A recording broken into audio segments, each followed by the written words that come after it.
Hello दोस्तों। कैसे हैं आप सब लोग। सिविल सर्विसेज हब पर एक बार फिर से आपका स्वागत है।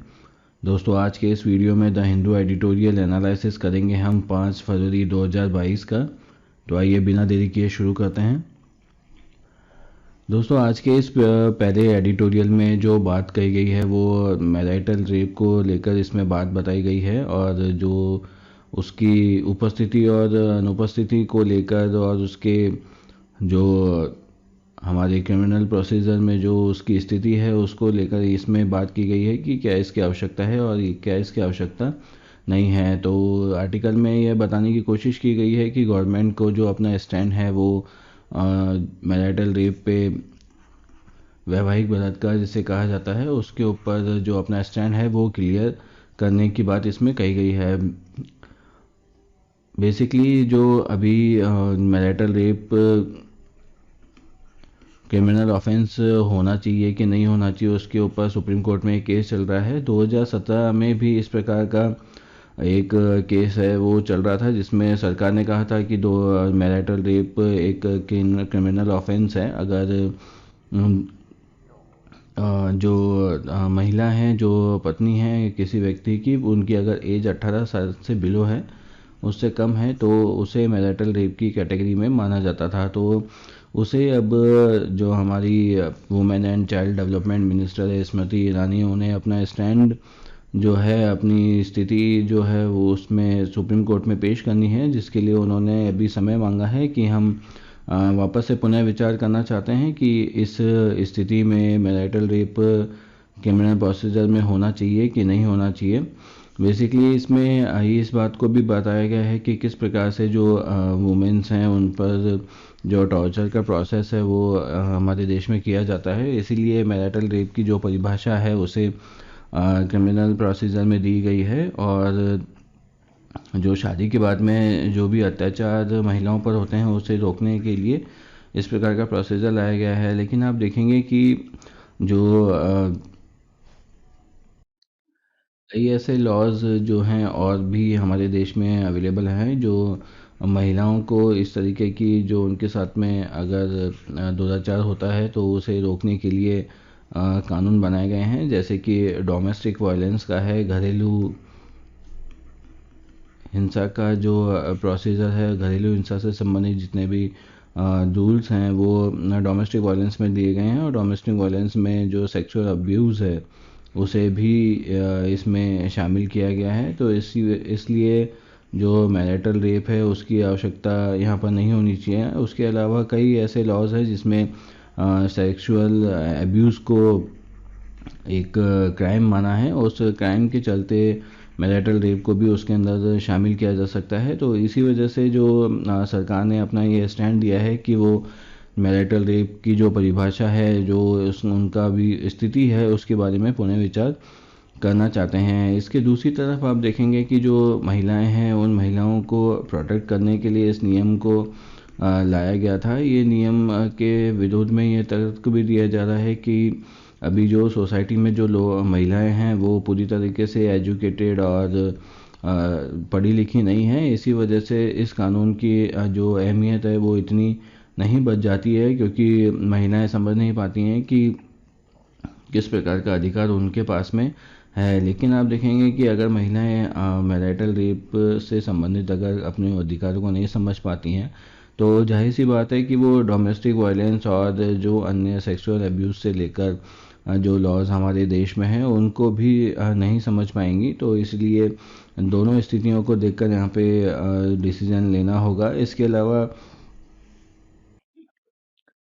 जो ये नियम है उस नियम के आधार पर, इस कानून के आधार पर इसका मिसयूज़ भी नहीं किया जाए, ऐसी स्थिति को भी यहाँ पे जांचना होगा। क्योंकि कई बार ऐसा होता है कि किसी लॉ का किसी के द्वारा मिसयूज़ कर दिया जाता है, और मिसयूज़ के केसेस हमारे यहाँ पे जो ज़्यादा देखने को मिलते हैं। और इस मैरिटल रेप की जो परिभाषा है उस परिभाषा को परिभाषित करने के साथ में जो हमारे देश में एक ये प्रथा चलती है कि जो मैन होते हैं उनकी प्रॉपर्टी वुमेन को माना जाता है, और इसी तरीके से वो लोग इसे ट्रीट करते हैं कि जो हमने कहा है वही होना चाहिए। तो इस प्रकार की जो स्थिति है उसे निपटने के लिए सेक्सुअल अब्यूज़ के केस में इस प्रकार का कानून बनाया गया था। तो दोनों चीज़ों को यहाँ पर देख के चलना होगा। एक तो इस लॉ का जो है वो मिसयूज़ नहीं होना चाहिए, दूसरा जो हस्बैंड है उसके द्वारा जो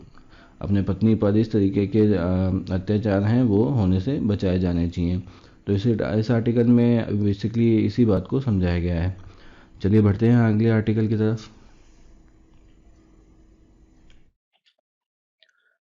दोस्तों, इस आर्टिकल में जो चर्चा की गई है वो अभी हाल ही के सुप्रीम कोर्ट के एक डिसीजन के बारे में चर्चा की गई है जो रिजर्वेशन से रिलेटेड है। इस रिजर्वेशन रिलेटेड इसमें जो ओबीसी और ईडब्ल्यूएस का जो रिजर्वेशन है उसको लेकर ये डिसीजन आया है, जिसमें दोनों में जो ऑल इंडिया कोटा लगाने की बात सेंट्रल गवर्नमेंट ने की थी उसको यहाँ पे इन्होंने वैध करार दिया है। तो ऑल इंडिया कोटा क्या होता है? ऑल इंडिया कोटा बेसिकली जो एक जुडिशरी के द्वारा ही ये सिस्टम चालू किया गया है, जिसमें कि पीजी कोर्सेज जो होते हैं ऑल इंडिया लेवल पर एग्ज़ाम में, उसमें 15% जो होता है वो स्टेट का कंट्रीब्यूशन होता है, और सॉरी यूजी में जो होता है वो 15% होता है, और पीजी में जो कंट्रीब्यूशन होता है वो 50% होता है। 50% सीटें जो हैं वो ऑल इंडिया बेसिस पे, ऑल इंडिया कोटा के बेसिस पे ऑल इंडिया एग्ज़ाम जो होता है उससे भरी जाती हैं, और 15% अंडर ग्रेजुएट की सीट्स में ऑल इंडिया कोटा के बेस पे भरी जाती है। तो यही डिसीजन इस कोर्ट ने अभी सुप्रीम कोर्ट ने हाल ही में दिया है। तो उसके बारे में इसमें बात बताई गई है कि अभी ये डिसीजन अभी अभी आया ही है, और ये सही समय है रिजर्वेशन को लेकर जो हमारी सोच और समझ है उसे क्लियर करने का। और ओबीसी और ईडब्ल्यूएस का जो रिजर्वेशन है जो नीट में लागू करने की बात, इसमें नीट से संबंधित ये केस था, तो उसी को लेकर इसमें जो बात है वो बताई गई है कि किस प्रकार से जो रिजर्वेशन है वो हमारी ज़रूरत भी है, और रिजर्वेशन से रिलेटेड जो जो आर्ग्यूमेंट हैं वो किस प्रकार से हमारे देश में चलते हैं। सबसे पहले आप देखेंगे कि जो रिजर्वेशन की आवश्यकता क्या है। रिजर्वेशन की आवश्यकता जो है एससी और एसटी के लिए रिजर्वेशन हमारे कॉन्स्टिट्यूशन में दिया गया है। कॉन्स्टिट्यूशन में रिजर्वेशन के बारे में बताया गया है, और जो पिछड़े लोग हैं जिनके पास में साधन अवेलेबल नहीं है, सुविधाएं अवेलेबल नहीं है, उनको ये रिजर्वेशन दिया गया है ताकि वो पढ़ लिख कर सरकारी नौकरी में, सरकारी सेवा में आ सकें और जो अपना जीवन है उसे सुधार सकें। तो पहला तो इसमें ये कारण है जिसके कारण रिजर्वेशन दिया जाता है। दूसरा रिजर्वेशन है जो जिसमें ओबीसी और ईडब्ल्यूएस का रिजर्वेशन आता है। ये रिजर्वेशन जो है वो सरकार ने अपनी तरफ से दिया है, और इसे आप पॉलिटिकली मोटिवेटेड माने या किसी भी तरीके से माने, लेकिन इसका जो बेस है वो भी यही बेस है कि ओबीसी के जितने भी पिछड़े लोग हैं उन्हें सेंट्रल लेवल पर केंद्रीय सरकार की जितनी भी सेवाएं हैं उसमें इनको रिजर्वेशन दिया जाना चाहिए, जो कि ऑल इंडिया कोटा के लेवल पे इसमें दिया जाता है। तो इनमें भी यही बात बताई गई है, इसी मंशा से इस रिजर्वेशन को लागू किया गया था। लेकिन सुप्रीम कोर्ट ने चूंकि कहा कि जो डाटा अवेलेबल है उस डाटा के हिसाब से ईडब्ल्यूएस और ओबीसी को रिजर्वेशन की जो आवश्यकता है उसमें सभी लोगों को रिजर्वेशन की आवश्यकता नहीं है, क्योंकि रिजर्वेशन के पीछे शुरू से ही यह तर्क दिया जाता है कि जो रिजर्वेशन है वो रिजर्वेशन पिछड़े लोगों के लिए है। कई लोग ऐसे हैं जो पढ़ नहीं पाते हैं, इसलिए जो मेरिटोरियस हैं, जो जनरल कास्ट के जो पर्सन हैं उनके साथ में जो कॉम्पीट नहीं कर पाते हैं, वो इस प्रकार की बात इसमें चलती थी। इसीलिए जो रिजर्वेशन है उसे यहाँ पे अप्लाई किया गया था।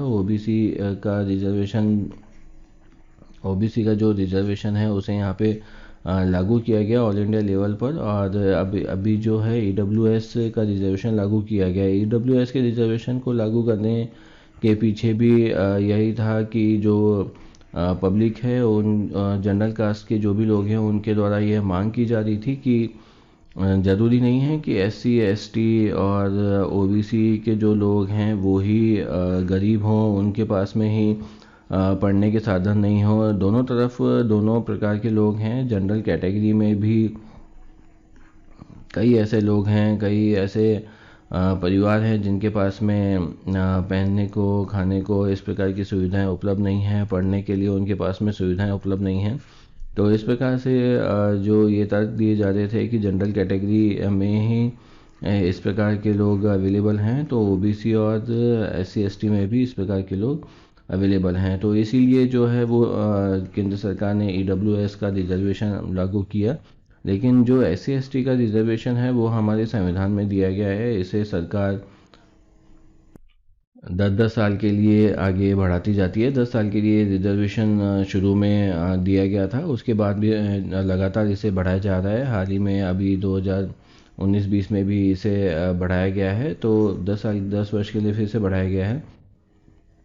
तो इस प्रकार से ये रिजर्वेशन आगे बढ़ता रहता है। लेकिन ओबीसी और जो ईडब्ल्यूएस का रिजर्वेशन है उसमें क्रीमी लेयर की जो एक कंसेप्ट सुप्रीम कोर्ट ने दी थी, उस क्रीमी लेयर के कंसेप्ट को इसमें अपनाया जाता है। और जिन लोगों के माता पिता की जो वार्षिक आय है वो 8 लाख से अगर कम होती है तो वो लोग इस रिजर्वेशन को ले सकते हैं। तो इसका मतलब जो आर्थिक स्थिति पर ये जो रिजर्वेशन है वो दिया जाता है। एससी एसटी का जो रिजर्वेशन है वो सोशल स्तर पर नहीं दिया जाता है, सिर्फ कास्ट के बेस पे दिया जाता है। और एससी एसटी होना चाहिए, उसमें कोई इस पर फ़र्क नहीं पड़ता। अगर कोई आईएएस भी बन जाता है एससी एसटी की कैटेगरी का तो भी उसके परिवार को आगे रिजर्वेशन मिलता है। लेकिन ईडब्ल्यूएस और ओबीसी के रिजर्वेशन में ऐसा नहीं होता है। ईडब्ल्यूएस और ओबीसी के रिजर्वेशन में अगर मान लीजिए आपकी वार्षिक आय 8 लाख से ऊपर हो गई है, या आप किसी भी सेंट्रल गवर्नमेंट के ए ग्रेड के अगर मान लीजिए कोई अफसर बन जाते हैं या किसी नौकरी में आ जाते हैं, तो ऐसी स्थिति में भी उस व्यक्ति के आगे जो भी उसकी संतति होगी उसे ओबीसी और ईडब्ल्यूएस का रिजर्वेशन नहीं मिल पाएगा। तो इस प्रकार से यह व्यवस्था की गई है। उसी के बारे में इसके जो अच्छे और बुरे दोनों पहलू हैं उसके बारे में इसमें विचार किया गया है। दूसरी तरफ इसमें एक चीज़ और बताई गई है कि जो एग्जामिनेशन और मेरिट का जो हमारे यहाँ पे सिस्टम है वो इस रिजर्वेशन से लेकर जो कंसिक्वेंस पैदा होता है कि आपको तो रिजर्वेशन प्राप्त है इसलिए उनका कम परसेंटेज पे हो जाता है। जो मेरिटोरियस बच्चे होते हैं, जो जनरल कास्ट में जनरल कैटेगरी में जो बच्चे कॉम्पीट करते हैं, उनमें जो ये हीन भावना आती है कि रिजर्वेशन की वजह से जो फलाना व्यक्ति है वो आगे निकल गया है। तो इसी लेकर एग्जामिनेशन को भी लेकर यहाँ पर बोला गया है कि जो एग्जामिनेशंस होते हैं वो एग्जामिनेशंस भी इसी तरीके से करवाए जाने चाहिए कि जो कैपेबिलिटीज़ हैं वो हर फील्ड में कैपेबिलिटीज़ एक कैंडिडेट की निकल के आनी चाहिए। हमारे यहाँ पे बेसिकली जो कंपटीशन एग्ज़ाम होते हैं उन कंपटीशन एग्ज़ाम में सिर्फ जो रिसोर्स होते हैं उनके हिसाब से जो अवेलेबिलिटी होती है उसके हिसाब से ही इसमें जो पेपर है वो सेट किया जाता है। इसके अलावा जब कोई भी व्यक्ति काम करने निकलता है तो काम करने के लिए उसमें एडमिनिस्ट्रेटिव पावर, एडमिनिस्ट्रेटिव समझ भी होनी चाहिए, उसकी फ़िज़िकल कैपेबिलिटी भी होनी चाहिए।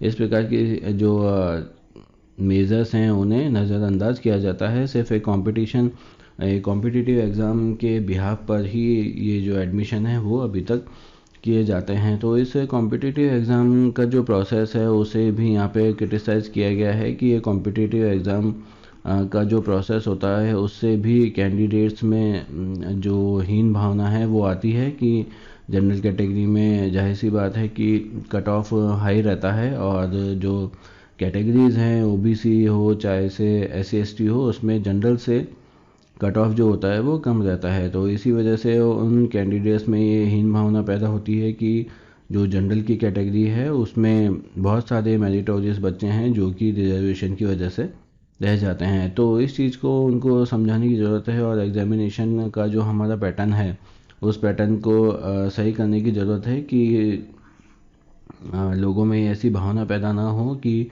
उनके साथ में कोई अन्याय हुआ है। तो इस प्रकार इस आर्टिकल में इसी चीज़ को डिस्कशन किया गया है कि क्यों रिजर्वेशन की आवश्यकता है और क्यों सरकार इसे आगे बढ़ाती रहती है। रिजर्वेशन की बेसिक जो हमारी नीड है वो यही है कि जो डिप्राइव्ड जो लोग हैं, पिछड़े जो लोग हैं जिनके पास में साधन अवेलेबल नहीं है पढ़ने के लिए और स्कूल जाने के लिए या किसी अन्य चीज़ों के लिए, आज आप देखेंगे कि आपके पास में सारी चीज़ें सुलभ हैं, तो आप ये वीडियो जो है वो इंटरनेट पे देख पा रहे हैं, समझ पा रहे हैं, सुन पा रहे हैं। लेकिन कई ऐसे स्थान हैं, कई ऐसे दूरस्थ स्थान हैं जहाँ पे लोग पढ़ना तो चाहते हैं, लेकिन वहाँ पर अभी भी इंटरनेट जैसी जो जनरल चीज़ है, उस इंटरनेट की भी अवेलेबिलिटी वहाँ पर नहीं है। तो ऐसी स्थिति में जो उन्होंने जितना भी पढ़ा है, जितना भी उन्होंने समझा है, उस समाज के आधार पर जो उनका सोशल स्टेटस है, उसके आधार पर ये रिजर्वेशन प्रोवाइड किया जाता है, ताकि वो लोग आगे बढ़ सकें और अपना जो जीवन है उसे सुधार सकें। तो इसी प्रकार इस आर्टिकल में रिजर्वेशन को लेकर तो उसके अच्छे और बुरे दोनों पहलुओं को इसमें समझाया गया है। चलिए बढ़ते हैं अगले आर्टिकल की तरफ। दोस्तों, किसी भी देश के लिए जो ट्रेड एंड इन्वेस्टमेंट होता है वो एक बहुत ही इम्पोर्टेंट पार्ट होता है उनकी वर्किंग के लिए।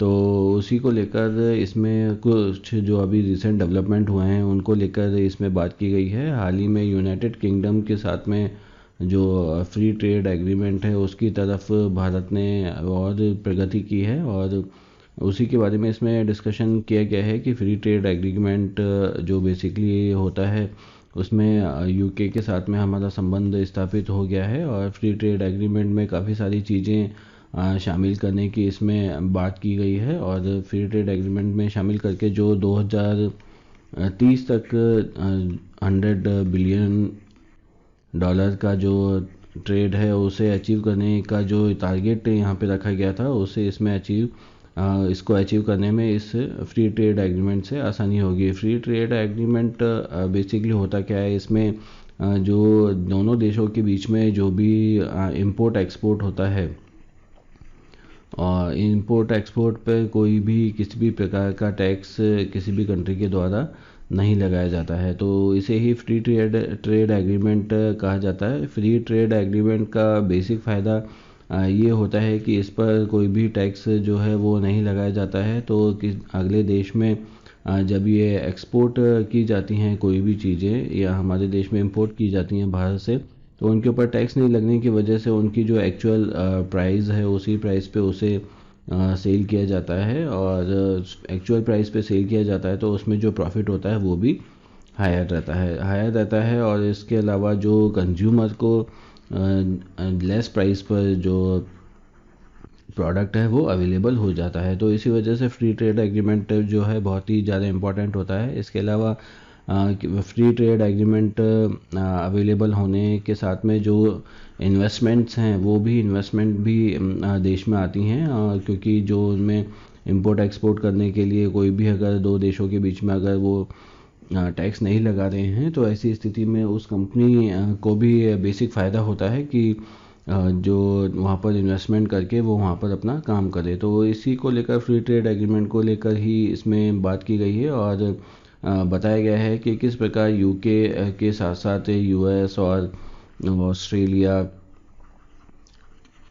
जापान, साउथ कोरिया, तो इसमें भी इन देशों के साथ में भी हमें जो इस प्रकार के जो एग्रीमेंट हैं वो करने चाहिए, और एग्रीमेंट करके जो उन देशों से फ्री ट्रेड एग्रीमेंट के तहत जो चीज़ें हैं वो इंपोर्ट करनी चाहिए। साथ ही जो कोविड-19 के समय में आपने देखा होगा कि अगर जो देश की जो आर्थिक स्थिति थी वो भारत की ही नहीं पूरी दुनिया के जो देश है उनकी काफ़ी ज़्यादा ख़राब हो गई थी। तो इस आर्थिक स्थिति को सुधारने के लिए जितना जल्दी हम डिसीजन लेंगे, जितना जल्दी हम आगे बढ़ेंगे, तो उतना ही जल्दी हमें रिलीफ मिल पाएगा। तो इसी बात को इस आर्टिकल में दर्शाया गया है। बेसिकली एग्ज़ाम के पॉइंट ऑफ व्यू से इसमें फ्री ट्रेड एग्रीमेंट की जो परिभाषा है उसे आप ध्यान में रखिएगा। और जो यूएस और यूके और इंडिया के बीच में फ्री ट्रेड एग्रीमेंट बेसिकली इसकी शुरुआत तो जनवरी 2021 में ही हो गई थी, लेकिन जो अभी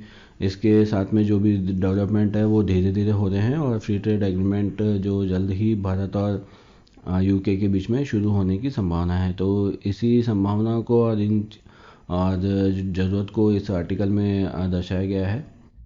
फ्री ट्रेड एग्रीमेंट के बारे में जो कंसेप्ट है वो इम्पोर्टेंट है, उसे आप ध्यान में रखिएगा।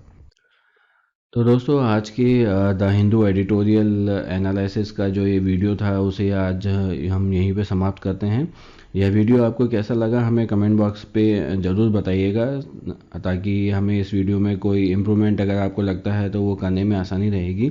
साथ ही अगर वीडियो आपको पसंद आया हो तो इसे लाइक भी कीजिएगा, शेयर भी कीजिएगा, और चैनल को अगर आपने अब तक सब्सक्राइब नहीं किया है तो इसे सब्सक्राइब भी कीजिएगा, ताकि न्यू वीडियोस जो भी करंट अफेयर्स से रिलेटेड हमारे रहते हैं उनका नोटिफिकेशन आपको तुरंत मिल जाएगा। साथ ही फेसबुक, ट्विटर और इंस्टाग्राम पे हमें फॉलो भी कीजिएगा।